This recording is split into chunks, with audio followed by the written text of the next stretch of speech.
1 ಸಮುವೇಲನು ಅಧ್ಯಾಯ 6. ಯೆಹೋವನ ಮಂಜೂಷವು ಫಿಲಿಷ್ಟಿಯರ ದೇಶದಲ್ಲಿ 7 ತಿಂಗಳಿದ್ದ ನಂತರ ಫಿಲಿಷ್ಟಿಯರು ಪೂಜಾರಿಗಳನ್ನೂ ಖಣಿ ಹೇಳುವವರನ್ನೂ ಕರೆದು ಅವರಿಗೆ, ಯೆಹೋವನ ಮಂಜೂಷವನ್ನು ಏನು ಮಾಡಬೇಕು, ಅದನ್ನು ತಿರುಗಿ ಅದರ ಸ್ಥಳಕ್ಕೆ ಹೇಗೆ ಕಳುಹಿಸಬೇಕು ತಿಳಿಸಿರಿ ಅನ್ನಲು ಅವರು, ನೀವು ಇಸ್ರಾಯೇಲ್ ದೇವರ ಮಂಜೂಷವನ್ನು ಸುಮ್ಮನೆ ಕಳುಹಿಸಬಾರದು, ಪ್ರಾಯಶ್ಚಿತ್ತ ದ್ರವ್ಯದೊಡನೆ ಕಳುಹಿಸಿದರೆ ಮಾತ್ರ ಗುಣ ಹೊಂದುವಿರಿ. ಆತನ ಶಿಕ್ಷಾಹಸ್ತವು ನಿಮ್ಮನ್ನು ಬಾಧಿಸುತ್ತಿದ್ದದಕ್ಕೆ ಕಾರಣವು ಗೊತ್ತಾಗುವುದು ಎಂದು ಹೇಳಿದರು. ಜನರು, ನಾವು ಪ್ರಾಯಶ್ಚಿತ್ತಾರ್ಥವಾಗಿ ಕಳುಹಿಸತಕ್ಕದ್ದೇನು ಎನ್ನಲು ಅವರು, ನಿಮಗೂ ನಿಮ್ಮ ಪ್ರಭುಗಳಿಗೂ ಒಂದೇ ವಿಧ ವ್ಯಾಧಿ ಇರುವುದರಿಂದ ಪ್ರಭುಗಳ ಸಂಖ್ಯೆಗೆ ಸರಿಯಾಗಿ ಬಂಗಾರದ 5 ಗಡ್ಡೆಗಳನ್ನು ಇಲಿಗಳನ್ನು ಮಾಡಿಸಬೇಕು. ನೀವು ನಿಮ್ಮ ದೇಶ ನಿವಾಸಿಗಳ ವಿನಾಶಕ್ಕೆ ಕಾರಣವಾಗಿರುವ ಗಡ್ಡೆ ಮತ್ತು ಇಲಿ ಇವುಗಳ ಸ್ವರೂಪಗಳನ್ನು ಚಿನ್ನದಿಂದ ಮಾಡಿಸಿ ಇಸ್ರಾಯೇಲ್ ದೇವರಿಗೆ ಬಹುಮಾನವಾಗಿ ಕೊಟ್ಟರೆ ಆತನ ಶಿಕ್ಷಾಹಸ್ತವು ನಿಮ್ಮನ್ನೂ ನಿಮ್ಮ ದೇವತೆಗಳನ್ನೂ ಪ್ರಾಂತಗಳನ್ನು ಬಿಟ್ಟು ಹೋದೀತು. ಐಗುಪ್ತರಂತೆಯೂ ಫರೋಹನಂತೆಯೂ ನಿಮ್ಮ ಹೃದಯಗಳನ್ನು ಕಠಿಣಪಡಿಸಿಕೊಳ್ಳುವುದೇಕೆ? ಇಸ್ರಾಯೇಲ್ಯರನ್ನು ಕಳುಹಿಸಲೊಲ್ಲದ ಇವರನ್ನು ಯೆಹೋವನು ಎಷ್ಟೋ ವಿಧವಾಗಿ ಬಾಧಿಸಬೇಕಾಯಿತಲ್ಲ. ಈಗ ನೀವು ಒಂದು ಹೊಸ ಬಂಡಿಯನ್ನು ಮಾಡಿಸಿ ಅದಕ್ಕೆ ಹಾಲು ಕರೆಯುವ ಮತ್ತು ಎಂದೂ ನೊಗ ಹೊರದ 2 ಹಸುಗಳನ್ನು ಹೂಡಿ ಆ ಬಂಡಿಯ ಮೇಲೆ ಯೆಹೋವನ ಮಂಜೂಷವನ್ನು ನೀವು ಪ್ರಾಯಶ್ಚಿತ್ತಾರ್ಥವಾಗಿ ಕೊಡುವ ಬಂಗಾರದ ವಸ್ತುಗಳುಳ್ಳ ಚಿಕ್ಕ ಪೆಟ್ಟಿಗೆಯನ್ನೂ ಇಟ್ಟು ಕಳುಹಿಸಿಬಿಡಿರಿ. ಆ ಹಸುಗಳ ಕರುಗಳನ್ನು ಮನೆಗೆ ತೆಗೆದುಕೊಂಡು ಹೋಗಿರಿ. ಅದು ತಾನಾಗಿ ಸ್ವದೇಶದ ದಾರಿ ಹಿಡಿದು ಬೇತ್ ಶೆಮೆಷಿನ ಕಡೆಗೆ ಹೋದರೆ ಈ ದೊಡ್ಡ ಕೇಡನ್ನು ಬರಮಾಡಿದವನು ಯೆಹೋವನೇ ಎಂದೂ, ಆ ಮಾರ್ಗ ಹಿಡಿಯದಿದ್ದರೆ ಆತನ ಹಸ್ತವು ನಮ್ಮನ್ನು ಮುಟ್ಟಲಿಲ್ಲ, ಅದು ನಮ್ಮ ಅದೃಷ್ಟವೇ ಎಂದು ತಿಳಿದುಕೊಳ್ಳಿರಿ ಅಂದರು. ಅದೇ ಪ್ರಕಾರ ಫಿಲಿಷ್ಟಿಯರು ಹಾಲು ಕರೆಯುವ 2 ಹಸುಗಳನ್ನು ತೆಗೆದುಕೊಂಡು ಬಂಡಿಗೆ ಹೂಡಿ ಅವುಗಳ ಕರುಗಳನ್ನು ಮನೆಯಲ್ಲಿ ಕಟ್ಟಿಹಾಕಿ ಯೆಹೋವನ ಮಂಜೂಷವನ್ನೂ ಚಿನ್ನದ ಇಲಿಗಳೂ ಗಡ್ಡೆಗಳೂ ಉಳ್ಳ ಚಿಕ್ಕ ಪೆಟ್ಟಿಗೆಯನ್ನು ಬಂಡಿಯ ಮೇಲಿಟ್ಟರು. ಕೂಡಲೇ ಆ ಹಸುಗಳು ಬೇತ್ ಶೆಮೆಷಿನ ರಾಜಮಾರ್ಗವನ್ನು ಹಿಡಿದು ಕೂಗುತ್ತಾ ನೆಟ್ಟಗೆ ಮುಂದೆ ನಡೆದವು, ಎಡಬಲಕ್ಕೆ ತಿರುಗಲಿಲ್ಲ. ಫಿಲಿಷ್ಟಿಯ ಪ್ರಭುಗಳು ಬೇತ್ ಶೆಮೆಷಿನ ಎಲ್ಲೆಯವರೆಗೂ ಅವುಗಳ ಹಿಂದೆ ಹೋದರು. ಬೇತ್ ಶೆಮೆಷಿನವರು ಅಲ್ಲಿನ ತಗ್ಗಿನಲ್ಲಿ ಗೋಧಿಯ ಬೆಳೆಯನ್ನು ಕೊಯ್ಯುತ್ತಿದ್ದರು. ಅವರು ಕಣ್ಣೆತ್ತಿ ಯೆಹೋವನ ಮಂಜೂಷವನ್ನು ನೋಡಿ ಬಹು ಸಂತೋಷಪಟ್ಟರು. ಬಂಡಿಯು ಬೇತ್ ಶೆಮೆಷಿನವನಾದ ಯೆಹೋಶುವನ ಹೊಲದಲ್ಲಿದ್ದ ದೊಡ್ಡ ಕಲ್ಲಿನ ಬಳಿಯಲ್ಲಿ ಬಂದು ನಿಲ್ಲಲು ಅವರು ಹೋಗಿ ಬಂಡಿಯ ಕಟ್ಟಿಗೆಗಳನ್ನು ಒಡೆದು ಅಗ್ನಿ ಮಾಡಿ ಆ ಹಸುಗಳನ್ನು ಯೆಹೋವನಿಗೋಸ್ಕರ ಆಹುತಿ ಕೊಟ್ಟರು. ಲೇವಿಯರು ಯೆಹೋವನ ಮಂಜೂಷವನ್ನೂ ಚಿನ್ನದ ವಸ್ತುಗಳುಳ್ಳ ಚಿಕ್ಕ ಪೆಟ್ಟಿಗೆಯನ್ನು ಇಳಿಸಿ ಆ ದೊಡ್ಡ ಕಲ್ಲಿನ ಮೇಲಿಟ್ಟರು. ಬೇತ್ ಶೆಮೆಷಿನವರು ಅದೇ ದಿವಸ ಯೆಹೋವನಿಗೆ ಸರ್ವಾಂಗ ಹೋಮಗಳನ್ನೂ ಸಮಾಧಾನ ಯಜ್ಞಗಳನ್ನು ಸಮರ್ಪಿಸಿದರು. ಇದನ್ನೆಲ್ಲ ನೋಡಿದ ಮೇಲೆ ಫಿಲಿಷ್ಟಿಯರ 5 ಮಂದಿ ಪ್ರಭುಗಳು ಅದೇ ದಿವಸ ಎಕ್ರೋನಿಗೆ ಹಿಂದಿರುಗಿದರು. ಫಿಲಿಷ್ಟಿಯರು ಯೆಹೋವನಿಗೆ ಸಮರ್ಪಿಸಿದ ಚಿನ್ನದ ಗಡ್ಡೆಗಳು ಅಷ್ಡೋದ್, ಗಾಜಾ, ಅಷ್ಕೆಲೋನ್, ಗತ್ ಊರು, ಎಕ್ರೋನ್ ಎಂಬ ಅವರ ಸಂಸ್ಥಾನಗಳ ಸಂಖ್ಯೆಗೂ ಅವರು ಕಳುಹಿಸಿದ ಬಂಗಾರದ ಇಲಿಗಳು ಫಿಲಿಷ್ಟಿಯರ 5 ಮಂದಿ ಪ್ರಭುಗಳ ಅಧೀನದಲ್ಲಿದ್ದ ಎಲ್ಲ ಗ್ರಾಮ ನಗರಗಳ ಸಂಖ್ಯೆಗೂ ಸರಿಯಾಗಿದ್ದವು. ಬೇತ್ ಶೆಮೆಷಿನವನಾದ ಯೆಹೋಶುವನ ಹೊಲದಲ್ಲಿ ಇಂದಿನವರೆಗೂ ಇರುವ ಯೆಹೋವನ ಮಂಜೂಷವು ಇಡಲ್ಪಟ್ಟ ಆ ದೊಡ್ಡ ಕಲ್ಲೇ ಈ ಗ್ರಾಮ ನಗರಗಳಿಗೆ ಮೇರೆಯಾಗಿದೆ. ಬೇತ್ ಶೆಮೆಷಿನವರು ಯೆಹೋವನ ಮಂಜೂಷದಲ್ಲಿ ಹಣಕಿ ನೋಡಿದ್ದರಿಂದ ಯೆಹೋವನು ಅವರಲ್ಲಿ 70 ಮಂದಿಯನ್ನು ಸಾಯಿಸಿದನು. ಇದಲ್ಲದೆ 50,000 ಜನರು ಮರಣ ಹೊಂದಿದರು. ಯೆಹೋವನು ತಮ್ಮಲ್ಲಿ ಮಹಾನಾಶನವನ್ನು ಉಂಟು ಮಾಡಿದ್ದರಿಂದ ಬೇತ್ ಶೆಮೆಷಿನವರು ಗೋಳಾಡಿ, ಅಗಮ್ಯ ದೇವರಾದ ಯೆಹೋವನ ಮುಂದೆ ಯಾರು ನಿಂತಾರು? ಇನ್ನು ಮೇಲೆ ಆತನು ಹೋಗತಕ್ಕ ಸ್ಥಳವಾವುದು ಎಂದು ಮಾತಾಡಿಕೊಂಡು ಕಿರ್ಯತ್ಯಾರೀಮಿನವರ ಬಳಿಗೆ ದೂತರನ್ನು ಕಳುಹಿಸಿ ಅವರಿಗೆ, ಫಿಲಿಷ್ಟಿಯರು ಯೆಹೋವನ ಮಂಜೂಷವನ್ನು ಕಳುಹಿಸಿದ್ದಾರೆ, ನೀವು ಬಂದು ಅದನ್ನು ತೆಗೆದುಕೊಂಡು ಹೋಗಿರಿ ಎಂದು ಹೇಳಿಸಿದರು. ಪ್ರೀತಿಸುವ ಪ್ರೀತಿಯ ಬಿಗ್ ಜೆ ಟಿ ವಿ ಪ್ರಿಯ ವೀಕ್ಷಕರಿಗೆ ನಮ್ಮ ಕರ್ತನಾದ ಯೇಸು ಕ್ರಿಸ್ತನ ಹೆಸರಿನಲ್ಲಿ ನಿಮ್ಮನ್ನು ವಂದಿಸಿ ಸ್ವಾಗತ ಬಯಸುತ್ತಿದ್ದೇವೆ. ಬನ್ನಿರಿ, ಇಂದು ನಾವು ದೇವರ ವಾಕ್ಯವನ್ನು ಅಧ್ಯಯನ ಮಾಡಿಕೊಳ್ಳೋಣ. ಇಂದಿನ ನಮ್ಮ ಅಧ್ಯಯನ ಬಂದು ಮೊದಲನೇ ಸಮುವೇಲನ ಗ್ರಂಥ 6ನೇ ಅಧ್ಯಾಯ, the book of first Samuel chapter 6.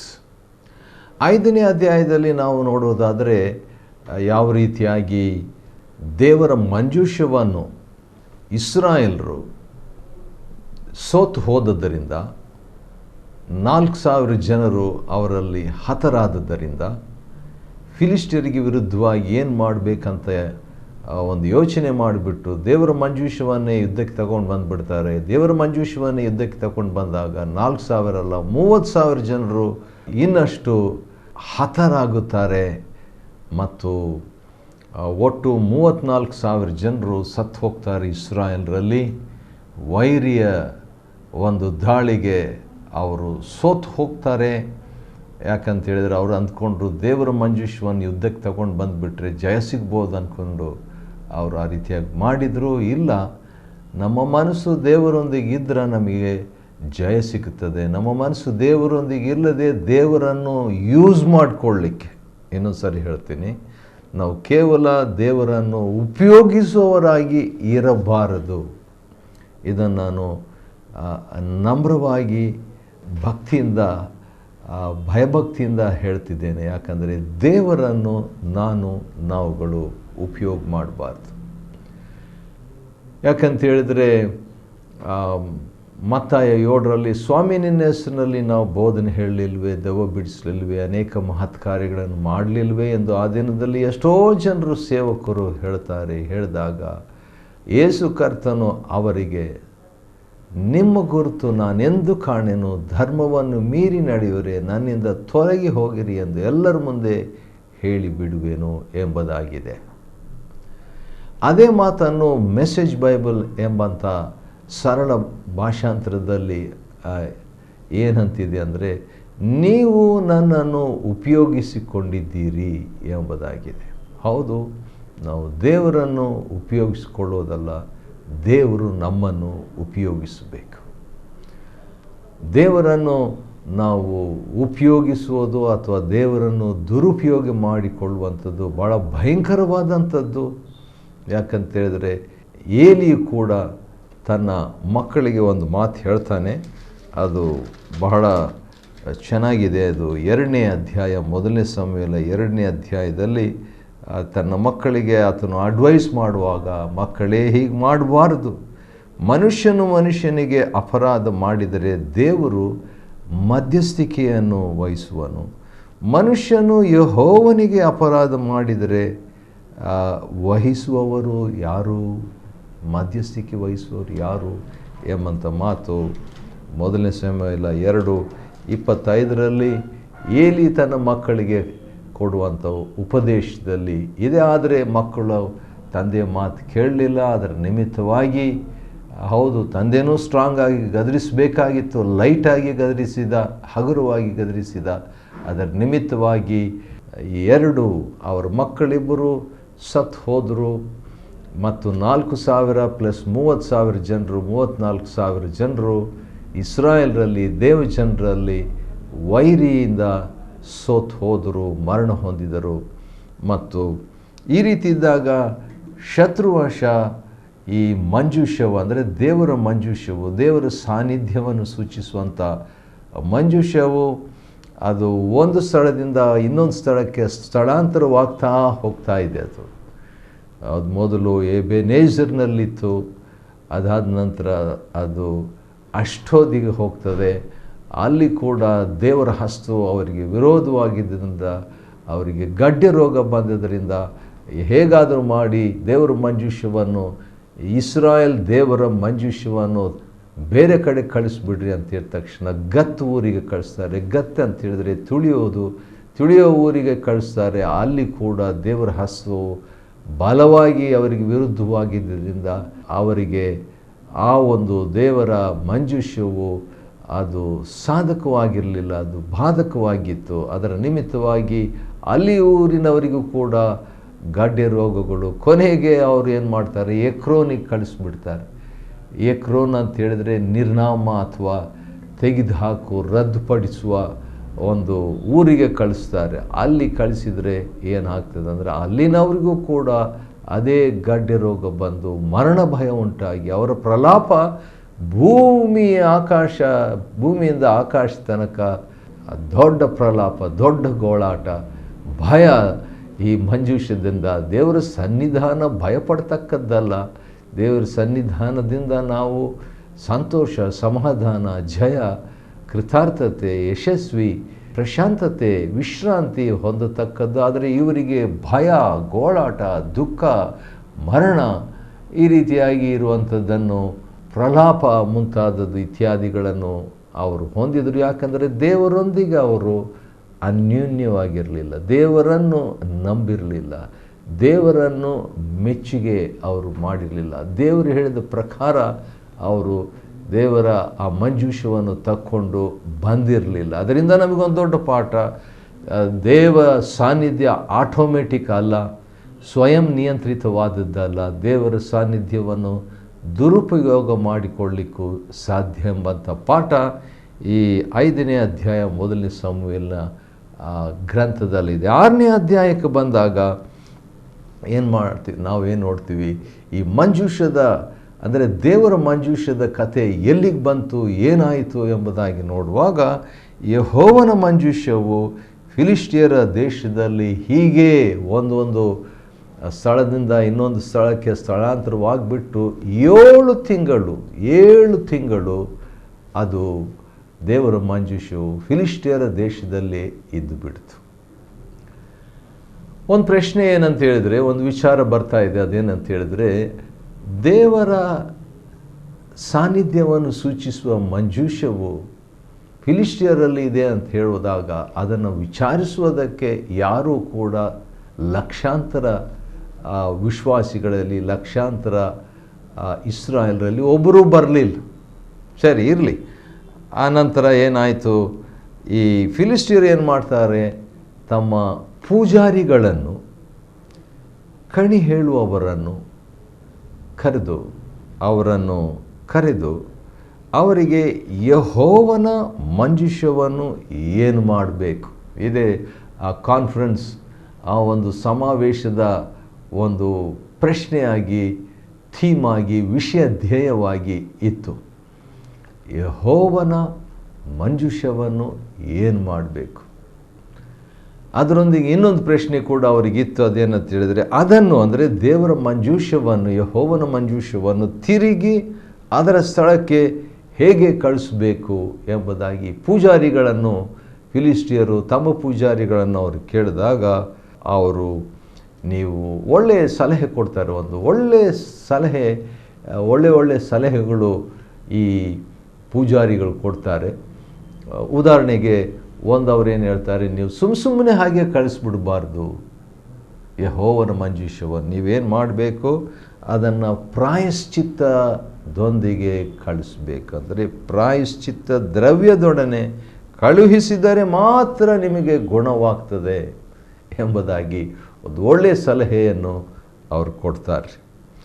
ಮತ್ತು ಆತನ ಶಿಕ್ಷಾ ಹಸ್ತವು ನಿಮ್ಮನ್ನು ಬಾಧಿಸ್ತಿದ್ದಕ್ಕೆ ಕಾರಣವೂ ಗೊತ್ತಾಗುವುದು ಎಂಬುದಾಗಿ ಭಾಳ ಲಾಜಿಕ್ಕಾಗಿ, ತರ್ಕಶಾಸ್ತ್ರಬದ್ಧವಾಗಿ ಪೂಜಾರಿಗಳು ಫಿಲಿಷ್ಟಿಯರಿಗೆ ಮಾತಾಡ್ತಾರೆ. ಆಗ ಜನರು ಏನು ಹೇಳ್ತಾರೆ, ಪ್ರಾಯಶ್ಚಿತ್ತಾರ್ಥವಾಗಿ ಕಳಿಸತಕ್ಕದ್ದೇನು, ಏನು ಮಾಡಬೇಕು, ಹೇಗೆ ಅಂತ ಹೇಳಿದಾಗ ತಮ್ಮದೇ ಆದಂಥ ತಿಳುವಳಿಕೆ, ತಮ್ಮದೇ ಆದಂಥ ಧಾರ್ಮಿಕತ್ವ, ರಿಲಿಜಿಯಾಸಿಟಿ, ತಮ್ಮದೇ ಆದಂಥ ರೀತಿ ನೀತಿ ನಿಯಮಗಳ ಪ್ರಕಾರವಾಗಿ ಈ ಪೂಜಾರಿಗಳು ಏನು ಮಾಡ್ತಾರೆ, ನಿಮ್ಮ ವ್ಯಾಧಿ ಎಲ್ಲರಿಗೂ, ಜನರಿಗೂ ಮತ್ತು ಅಧಿಕಾರಿಗಳಿಗೂ, ಫಿಲಿಷ್ಟಿಯರ ಪ್ರಭುಗಳಿಗೂ ಒಂದೇ ವಿಧವಾದಂಥ ರೋಗ ಇತ್ತು. ಅವ್ರಿಗೂ ಗಡ್ಡೆ ರೋಗ, ಜನರಿಗೂ ಗಡ್ಡೆ ರೋಗ, ಮತ್ತು ಅಫಿಷಿಯಲ್ಸ್ಗೂ, ಅಧಿಕಾರಿಗಳಿಗೂ ಅದೇ ದೊಡ್ಡ ಗಡ್ಡೆ ರೋಗ ಇದ್ದುದರಿಂದ ಇವರೇನು ಮಾಡಿದರು, ನೀವು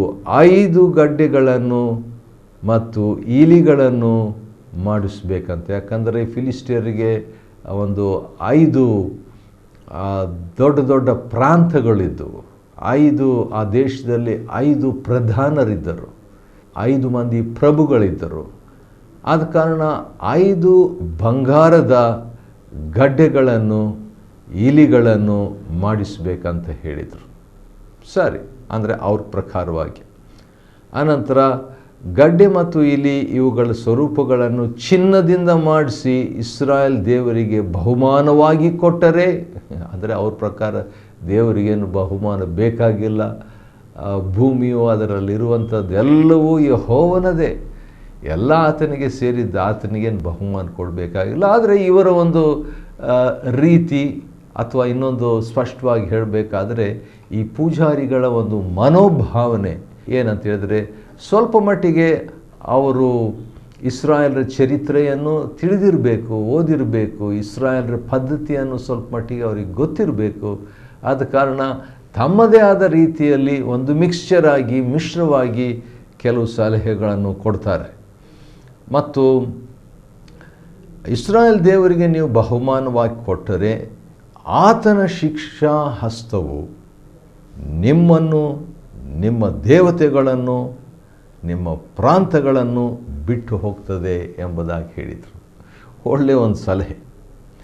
ಆಮೇಲೆ ಭಾಳ ಆಶ್ಚರ್ಯಕರವಾದಂಥ ಒಂದು ಮಾತನ್ನು, ಭಾಳ ಮನದಟ್ಟುವಂಥ ಒಂದು ಹೇಳಿಕೆಯನ್ನು ಈ ಪೂಜಾರಿಗಳು ಫಿಲಿಷ್ಟಿಯರಿಗೆ ಹೇಳ್ತಾರೆ.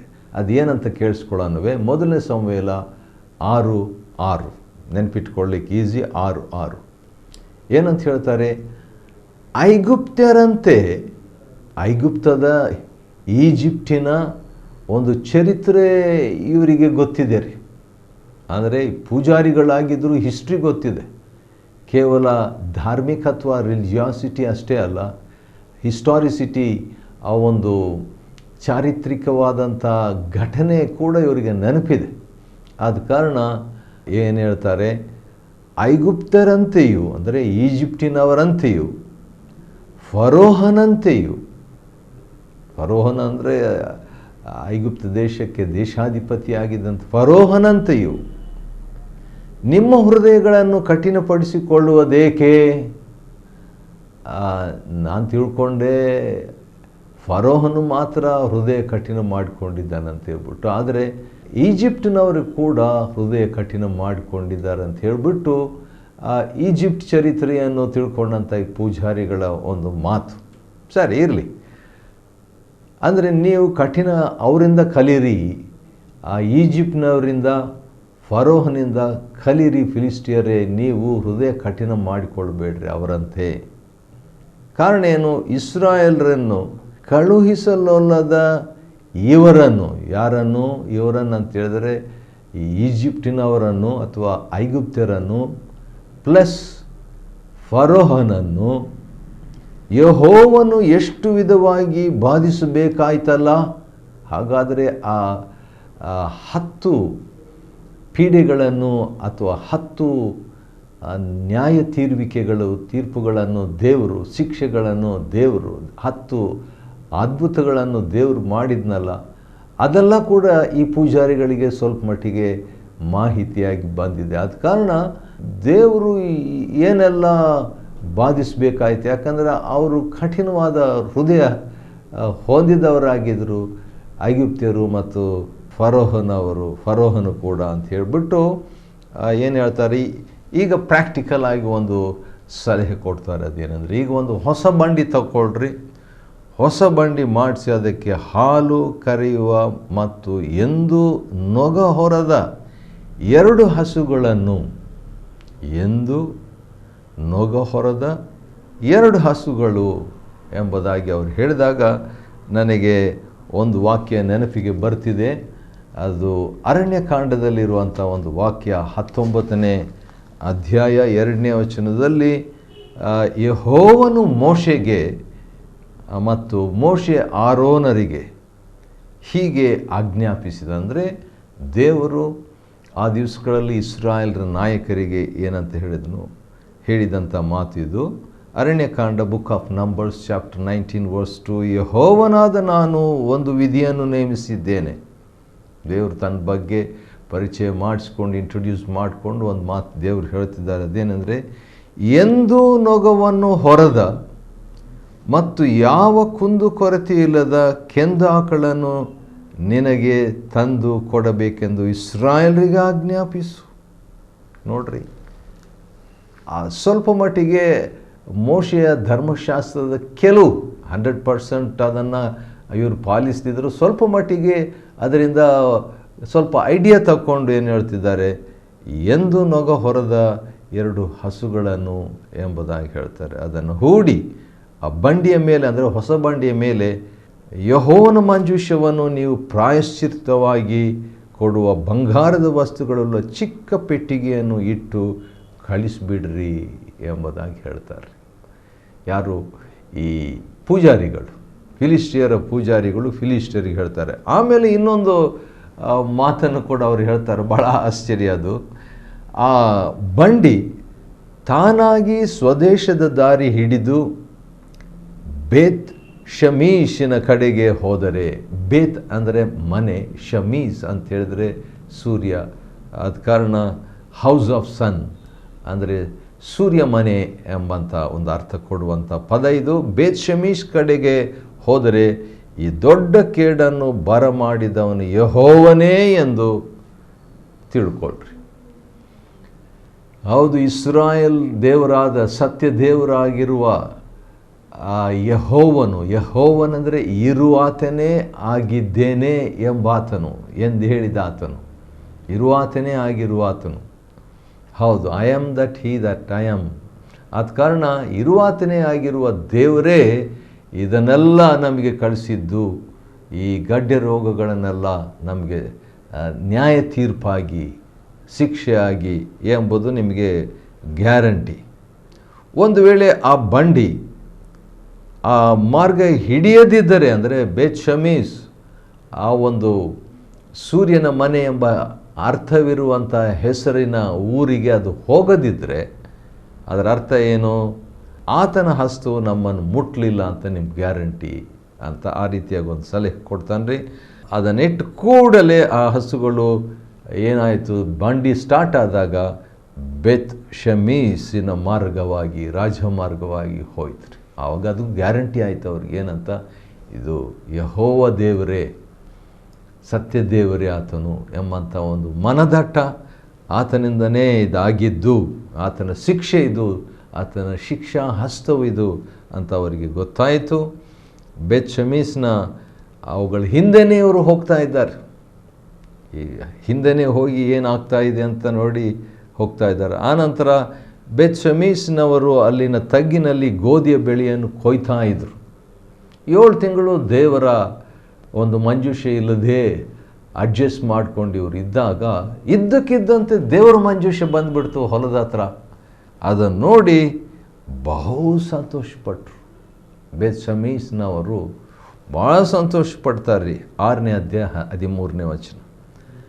ಕಡೆಗೆ ಲೇವಿಯರು, ಯೆಹೋವನಿಗೋಸ್ಕರವಾಗಿ ಲೇವಿಯರು ಯೆಹೋವನ ಮಂಜೂಷವನ್ನು ಅದನ್ನೆಲ್ಲ ತಕ್ಕೊಂಡು ಅದೇ ದಿವಸ ಯೆಹೋವನಿಗೆ ಸರ್ವಾಂಗ ಹೋಮಗಳನ್ನು, ಸಮಾಧಾನ ಯಜ್ಞಗಳನ್ನು ಸಮರ್ಪಿಸಿದರು.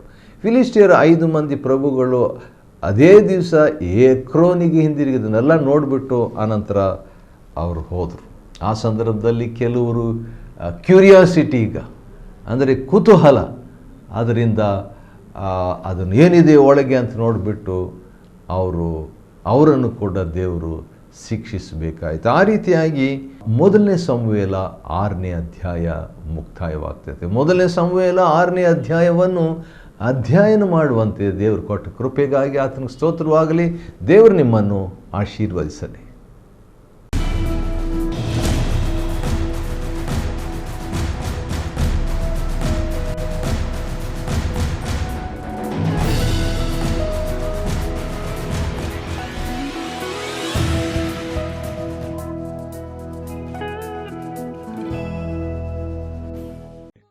Chapter 6. And the ark of the Lord was in the country of the Philistines 7 months. And the Philistines called for the priests and the diviners, saying, What shall we do to the ark of the Lord? Tell us wherewith we shall send it to his place. And they said, If ye send away the ark of the God of Israel, send it not empty, but in any wise return him a trespass offering, then ye shall be healed, and it shall be known to you why his hand is not removed from you. Then said they, What shall be the trespass offering which we shall return to him? They answered, 5 golden emerods and 5 golden mice, according to the number of the lords of the Philistines. For one plague was on you all, and on your lords. Wherefore ye shall make images of your emerods, and images of your mice that mar the land, and ye shall give glory unto the God of Israel. Peradventure he will lighten his hand from off you, and from off your gods, and from off your land. Wherefore then do ye harden your hearts, as the Egyptians and Pharaoh hardened their hearts? When he had wrought wonderfully among them, did they not let the people go, and they departed? Now therefore make a new cart, and take 2 mulched kine, on which there hath come no yoke, and tie the kine to the cart, and bring their calves home from them. And take the ark of the Lord, and lay it upon the cart, and put the jewels of gold, which ye return him for a trespass offering, in a coffer by the side thereof, and send it away, that it may go. And see, if it goeth up by the way of his own coast to Bethshemesh, then he hath done us this great evil. But if not, then we shall know that it is not his hand that smote us. It was a chance that happened to us. And the men did so, and took 2 milch kine, and tied them to the cart, and shut up their calves at home. And they laid the ark of the Lord upon the cart, and the coffer with the mice of gold, and the images of their emerods. And the kine took the straight way to the way of Bethshemesh, and went along the highway, lowing as they went, and turned not aside to the right hand or to the left. And the lords of the Philistines went after them unto the border of Bethshemesh. And they of Bethshemesh were reaping their wheat harvest in the valley. And they lifted up their eyes, and saw the ark, and rejoiced to see it. And the cart came into the field of Joshua, a Bethshemite, and stood there, where there was a great stone. And they clave the wood of the cart, and offered the kine a burnt offering unto the Lord. And the Levites took down the ark of the Lord, and the coffer that was with it, wherein the jewels of gold were, and put them on the great stone. And the men of Bethshemesh offered burnt offerings, and sacrificed sacrifices the same day unto the Lord. And when the 5 lords of the Philistines had seen it, they returned to Ekron the same day. And these are the golden emerods which the Philistines returned for a trespass offering unto the Lord, for Ashdod 1, for Gaza 1, for Ashkelon 1, for Gath 1, for Ekron 1. And the golden mice, according to the number of all the cities of the Philistines belonging to the 5 lords, both of fenced cities and of country villages, even unto the great stone of Abel, whereon they set down the ark of the Lord, which stone remaineth unto this day in the field of Joshua the Bethshemite. And he smote the men of Bethshemesh, because they had looked into the ark of the Lord, even he smote of the people 50,000 and 70 men. And the people lamented, because the Lord had smitten many of the people with a great slaughter. And the men of Bethshemesh said, Who is able to stand before this holy Lord God, and to whom shall he go up from us? And they sent messengers to the inhabitants of Kirjath-jearim, saying, The Philistines have brought again the ark of the Lord. Come ye down and fetch it up to you.